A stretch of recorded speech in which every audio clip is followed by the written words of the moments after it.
Thank you so much for the very kind introduction. I don't speak German, but I'm sure it was very kind. I caught a few words.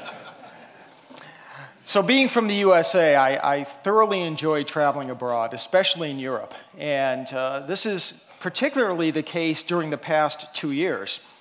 And the reason for that is every time I travel abroad, everywhere I go, I get the same questions. Tell me about President Trump. What are his climate policies really? What really are his energy and environment policies? I mean, if you're a skeptic, are they as good as we've been led to believe? If you're a friend of mine from the other side of the political aisle, is he really as bad as we hear? And the reason why nobody knows is because every time a Republican is elected president, the media makes him out to be the worst monster ever. I mean, even John McCain, who co-sponsored legislation to put cap and trade restrictions on carbon dioxide emissions, he was painted as the worst threat to liberalism the world had ever seen. So people abroad, even people in the United States, if they're not following closely, but especially people abroad, they know that what they hear may not necessarily be true. So what really is going on with Trump in energy and climate and environment policy? And 2 years ago to this day, those questions were on my mind as well. President Trump had just been elected president. He was going through his transition period. But really, there were some mixed signals. On a number of issues, President Trump had, before becoming the Republican nominee, before becoming the president-elect, had some positions that weren't necessarily consistent with strong conservatism. And during the primaries, he certainly came across as a climate skeptic or climate realist. But then again, when Mitt Romney and John McCain were running for president, they magically became skeptics as well and talked a good game. So what was really going to happen? Well, the storm cloud seemed to be brewing even more so when word came out that Ivanka Trump was pressing the president's heart on the topic of global warming. Ivanka, of course, being the president's daughter, he loves her very much. She's also a very smart woman. She pays attention to political issues, and she, as a global warming advocate, was going to have her father's ear. Storm clouds seemed to be brewing even more so when word came out that President-elect Trump had invited Al Gore to New York, to Trump Tower, to give a personal presentation on global warming. However, what I and many others soon learned is that President Trump is not only an intelligent man, which he is, he has to be to have had such success in the business world. He's also open-minded and he's inquisitive.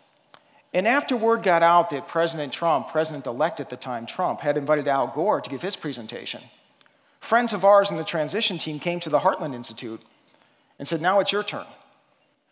We want you to put together a PowerPoint presentation. We want to get that in front of the president, and we want both sides to be heard.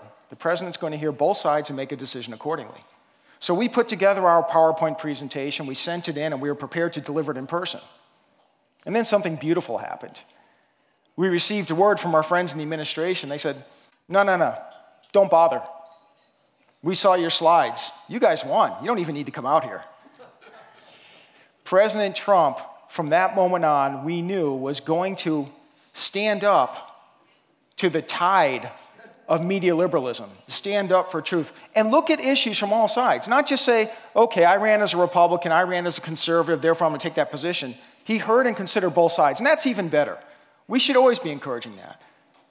Global warming activists, they're afraid of open debate. That's why they shut down debate and discussion, because they're afraid of the facts that we present. But as skeptics, the science backs us up.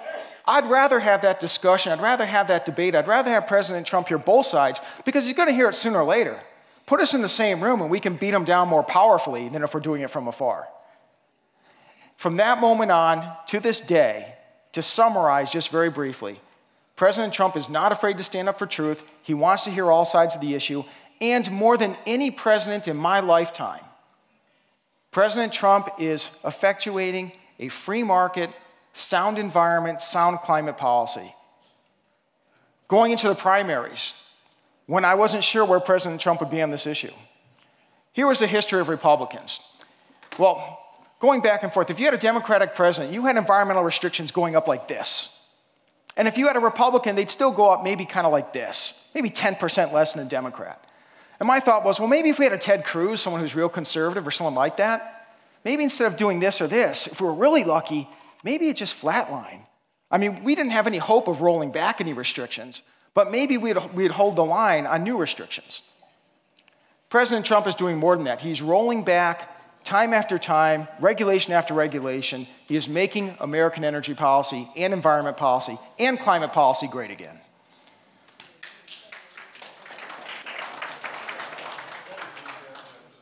First thing that President Trump is doing regarding climate is he realizes the emissions reality. And what you see on this chart, the blue line is United States carbon dioxide emissions since the turn of the century. You'll notice that is a downward trend. US emissions are down 14% this century. If you look at the red line, that's the rest of the world. Emissions are up 56%. And so what happens? The United Nations, the environmental activist groups, their media allies slander the United States, slam the US for being mavericks, slam President Trump, say every hurricane that forms is the fault of the United States and particularly Republicans in the Congress and in the White House. And they want us to do what you see the orange line doing.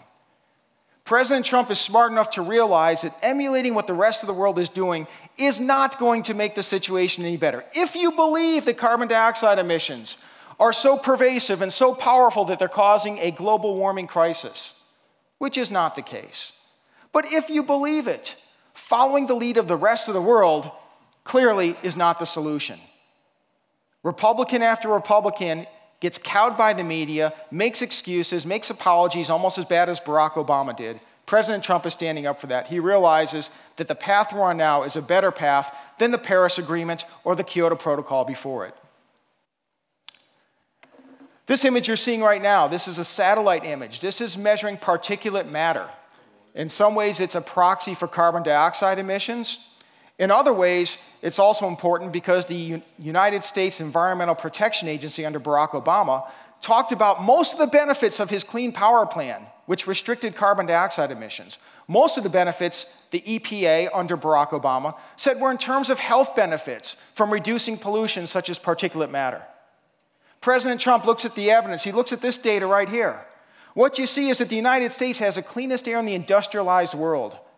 So when people vilify President Trump and vilify the United States and says it's because of us that the world is facing a climate crisis, look at the map. United Nations bureaucrats, the people that will be meeting in Poland next week and spewing out all sorts of bad words about the United States, clean your own house first. Look at that map. When your air quality is like that of the United States, then you can talk. In the meantime, the United States is pursuing market-friendly policies. Not only is United States energy becoming more affordable, but if you are concerned about carbon dioxide emissions, if you are concerned about air quality, we are leading the world, and President Trump realizes that. His policies reflect it. President Trump also realizes that energy poverty for the longest time in the United States was a political choice.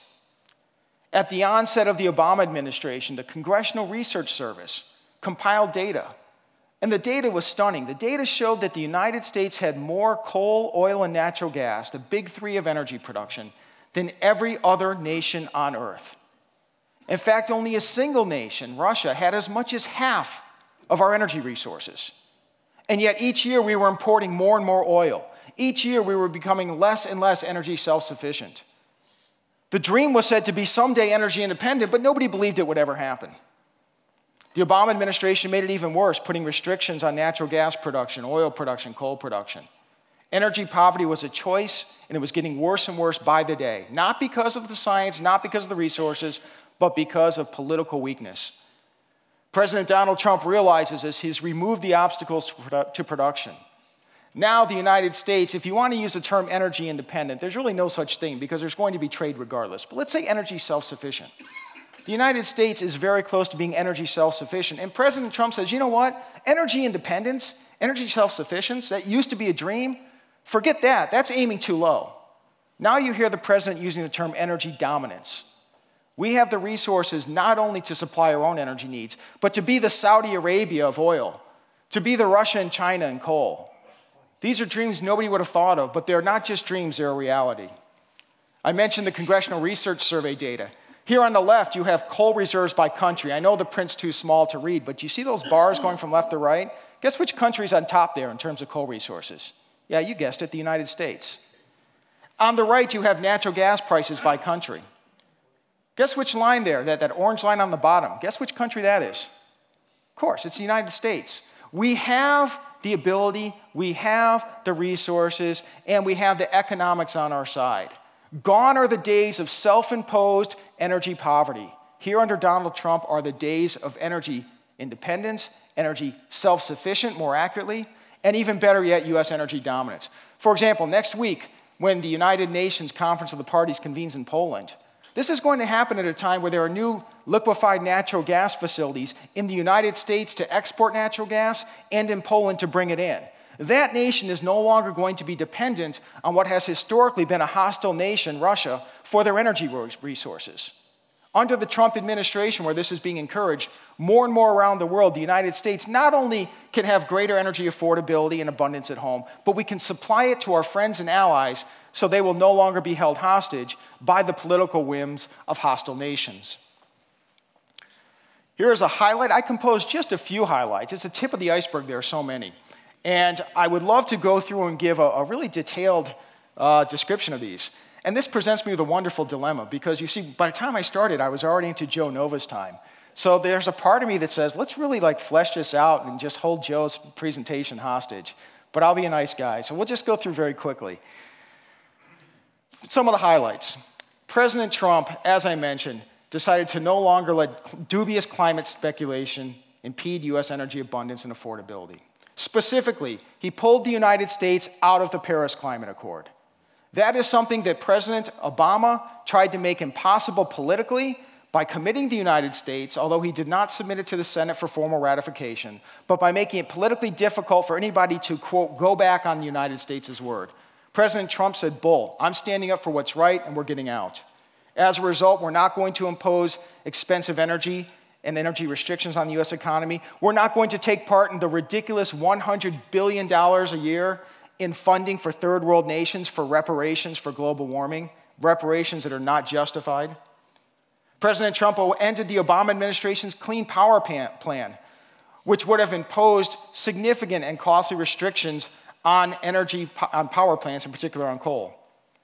He eliminated dramatic planned reductions in vehicle mileage. Utilizing market forces, we see the United States carbon dioxide emissions. I showed you the chart showing a decline this century. In 2017, under Donald Trump, those emissions continued to decline. The left and the media can vilify President Trump all they want. If you're concerned about carbon dioxide emissions, which hopefully very few of us in this room are, but even if you are concerned, under United States free market, more free market-friendly policies, under Donald Trump, our emissions continue to go down. The next item I have highlighted in red because this could be the most important of all. It's not a specific act, but it's something that sets the stage for the whole debate. President Trump is not afraid to use the bully pulpit to show it's okay to fight back against climate lies and climate bullying from the environmental left and the media. That is so important. While the environmental left and the media want to make it seem that there are no climate skeptics left, want to shame climate skeptics, want to send us back into hiding because we're afraid of what people will say about us, President Trump stands up for us. The American people get behind him. And that, more than anything, allows us to continue as a vibrant movement, standing up for the scientific method, standing up for truth. The bottom line is that under President Trump, everything you hear is true, and it's even better than advertised. America is winning. We're having more affordable energy, more abundant energy.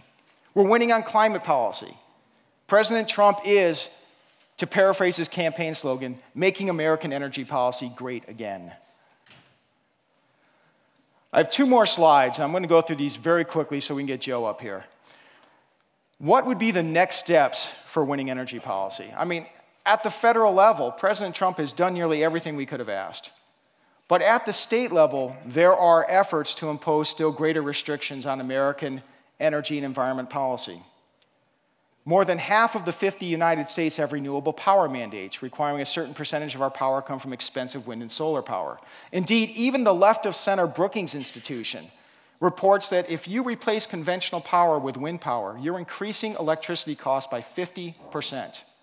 The left-of-center Brookings Institution reports that replacing conventional power with solar power triples electricity prices.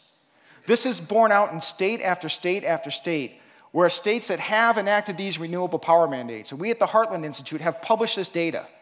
you see typically that consumers, households, are paying approximately $1,000 per household per year in extra energy costs. This is money that could be going to better education, better health care, better nutrition, better housing. So this is the next battleground, is to impose Trump-like policies in the states so that the states can be winning like the federal government. At the Heartland Institute, we've been fighting these battles this past year in Colorado, Indiana, Arizona, Nevada, Washington, elsewhere, and we're going to continue to do so. One final point.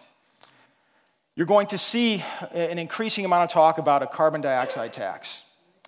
And global warming activists are attempting to appeal to libertarians, to conservatives, to free marketers, with a false narrative and a false message that this can be economy neutral. They say we can have a carbon dioxide tax that is revenue neutral. Whatever money the government collects, it returns to the people in another form. Therefore, no impact whatsoever. This is good for the economy. That is garbage. There is no such thing as a household revenue neutral carbon dioxide tax. Yes, you can, theoretically, draft a carbon dioxide tax that is government revenue neutral. But the whole point and effect of a carbon dioxide tax is you make coal, oil, natural gas so expensive that people can't afford to purchase them anymore. Instead, people purchase expensive wind and solar power. And when people purchase wind and solar power because conventional energy is so expensive, government collects no taxes. Those higher costs go directly to the wind and solar companies. No revenue is collected, no revenue is returned to the people, but our energy bills go through the roof. Moreover, the environmental left, they'll promise that they can make this government revenue neutral, even if we accept government revenue neutral as a term of debate. But in reality, they will never accept it. They will make Republicans, they'll make conservatives negotiate against themselves. We saw this in the state of Washington. In 2016, the environmental left said, let's get together. Moderate Republicans, let's find common ground. We're going to put on the ballot an initiative that would have a revenue-neutral carbon dioxide tax. So many moderate to liberal Republicans signed on, and they said, well, we have to do something about global warming, and here's a way we can do it that's not going to harm the economy. As soon as they said yes to this, all the environmental activist groups, all the Democrats pulled their support and actively opposed it because it didn't allow government to grow. It didn't give revenue to leftist causes. And so with the left working against it, voters defeated it.